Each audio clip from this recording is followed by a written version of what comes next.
ప్రపంచ పర్యావరణ దినోత్సవం సందర్భంగా ప్రజాపాలన ప్రగతి ప్రణాళిక 99 రోజుల కార్యక్రమంలో భాగంగా రామీంపేట మండలం అక్కన్నపేట గ్రామం వన యోజన అటవీ పార్కు నందు నిర్వహించిన కార్యక్రమానికి principal chief conservator of forest Hyderabad నుంచి Ratnakar, DFO Joji, DRDO PD Srinivasarao, R and B EE Venu, సంబంధిత ఎఫ్ఆర్ఓ డైరెక్టర్ సొసైటీ అధ్యక్షులు యాదగిరి శర్మ రాజశేఖర్, సర్పంచ్ యాదగిరి, ఉప సర్పంచ్ ప్రసాద్లతో కలిసి జిల్లా కలెక్టర్ ప్రతిమా సింగ్ ముఖ్య అతిథిగా పాల్గొని మొక్కలు నాటి పర్యావరణ పరిరక్షణకు తమ వంతు బాధ్యతగా నాటాలన్నారు. అనంతరం అటవీ శాఖ ఏర్పాటు చేసిన పర్యావరణ పరిరక్షణపై జిల్లా కలెక్టర్ ప్రతిమా సింగ్ మాట్లాడారు. తెలంగాణ రాష్ట్ర ప్రభుత్వం ఆదేశాల మేరకు అటవీ వారోత్సవాలు ఘనంగా నిర్వహించడానికి జిల్లాలో ఈ కార్యక్రమాలు విజయవంతంగా నిర్వహిస్తున్నట్లు తెలిపారు. ఏక్ పేడ్ ఏకే నామ్, ప్రతి భారతీయుడు తమ తల్లి మరియు భూమాత గౌరవార్థం ఒక మొక్కలు నాటాలని ప్రోత్సహించే ఒక హృదయపూర్వక దేశవ్యాప్త పర్యావరణ ఉద్యమమన్నారు. ఇది మాతృత్వంలోని పోషణ స్ఫూర్తిని ప్రకృతి యొక్క జీవనాధార శక్తితో అనుసంధానించి మరింత పచ్చని గ్రహాన్ని పెంపొందించుతుందని అన్నారు. మొక్కలు నాటుతున్నప్పుడు మీ అమ్మ ప్రేమను, త్యాగాలను గౌరవించడానికి ఒక క్షణం కేటాయించాలని హితవు పలికారు. మానవాళి మనుగడకు మొక్కలే జీవనాధారాలు అనే నినాదంతో ప్రతి ఒక్కరూ అమ్మ పేరు మీద ఒక మొక్క నాటి సంరక్షించాలని, భవిష్యత్తులో వృక్షాలుగా ఎదిగేందుకు కృషి చేయాలన్నారు. అటవీ సంపద సంరక్షణ, జీవ వైవిధ్యం పరిరక్షణ, వన్యప్రాణుల రక్షణకు సంబంధించి అంశాలపై విద్యార్థి దశ నుంచి తెలుసుకోవాలన్నారు.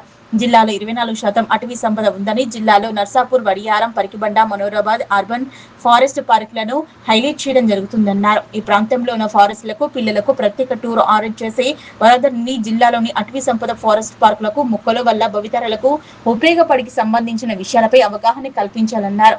జిల్లాలో అటవీ సంపదను పరిరక్షించడంలో అటవీ శాఖ అధికారులు నిరంతరం కృషి చేస్తున్నారన్నారు. ఈ సందర్భంగా వారి సేవలను కొనియాడారు. భవిష్యత్ తరాలకు ప్రశాంతమైన వాతావరణం కల్పించేలా అడవులను సంరక్షించేందుకు ఒక నిర్దిష్ట ప్రణాళిక ప్రకారం ముందుకు పోతున్నామని వివరించారు.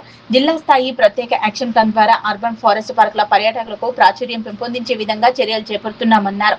Telangana principal chief conservator of forest Ratnakar Johri మాట్లాడుతూ జిల్లాలో మానవాళి మనుగడకు చెట్లే ప్రతిరూపంగా ఉంటాయన్నారు. విశాఖపట్నంలో సునామీ ఏర్పడినప్పుడు చెట్లు ఉన్న ప్రాంతంలో దాని యొక్క తాకిడి చాలా తక్కువ మొత్తంలో ఉన్నదని, అంటే చెట్ల యొక్క ప్రాముఖ్యత తెలుసుకోవాలన్నారు. గ్రామీణ అభివృద్ధి శాఖ సమన్వయంతో ఈ కార్యక్రమాన్ని పటిష్టంగా అమలు చేయడం జరుగుతుందన్నారు.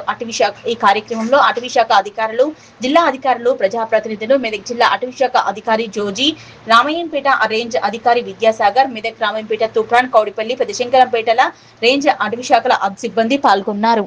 జోహరి గారికి, డిఎఫ్ఓ జోజీ గారికి, డిఆర్డిఓ శ్రీనివాస్ గారికి, మన ఈఆర్ఎంబి, డిపిఆర్ఓ అందరూ డిస్ట్రిక్ట్ ఆఫీసర్స్కి, ఎంజీఎన్ఎల్ఎస్ సిబ్బందికి, ఎంపీడీఓ గారికి, మా ఫారెస్ట్ సిబ్బందికి, ఎఫ్ఆర్ఓ గారు ఉన్నారు, ఫారెస్ట్ బీట్ ఆఫీసర్, మిగతా అంతా టీం ఇక్కడనే ఉన్నారు. సో ఈరోజు ఇక్కడే ప్రపంచ పర్యావరణ దినోత్సవం శుభాకాంక్షలు అందరికీ. ఈరోజు మన అక్కన్నపేట్ ఫారెస్ట్ బ్లాక్ లో మనం 200 చెట్లుతో ఈ ప్రోగ్రామ్ మొదలు పెడుతున్నాము.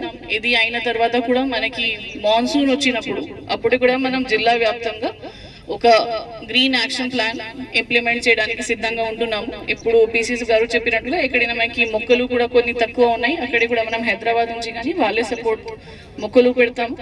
మా జిల్లాలో ఇప్పటివరకు 24% 24% ఫారెస్ట్ కవరేజ్ ఉంది. ఇది చాలా జిల్లా కంటే చాలా బాగానే ఉంటుంది.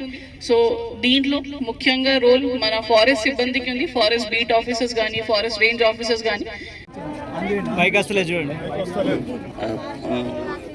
రెస్పెక్టెడ్ కలెక్టర్ గారు, ప్రతిభా సింగ్ గారు, సర్పంచ్ గారు, యాదగిరి గారు, జిల్లా ఆఫీసర్స్ అందరూ, డిఎఫ్ఓ గారు అంతా, టిపిఆర్ఓ గారు, పబ్లిక్ రిప్రజెంటేటివ్స్ అందరూ ఈ కార్యక్రమంలో వచ్చే వాళ్ళందరికీ, మీడియాకి నా ఈ వరల్డ్ ఎన్వైరన్మెంట్ డే సందర్భంగా ఇక్కడ మా వనంలో మనమందరం ఇక్కడ ఏకత్రై ప్లాంటింగ్ చేస్తున్నాము. ఇది చాలా మంచి, ఇది సంకేతం అంటారు, ఇండికేషన్.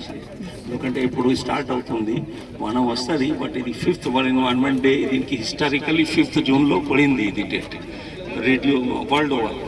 సో ఇది సింబాలిక్ ప్లాంటేషన్ ఇవాళ జరిగింది. బట్ ఇది మెయిన్ ఏమంటే ఇది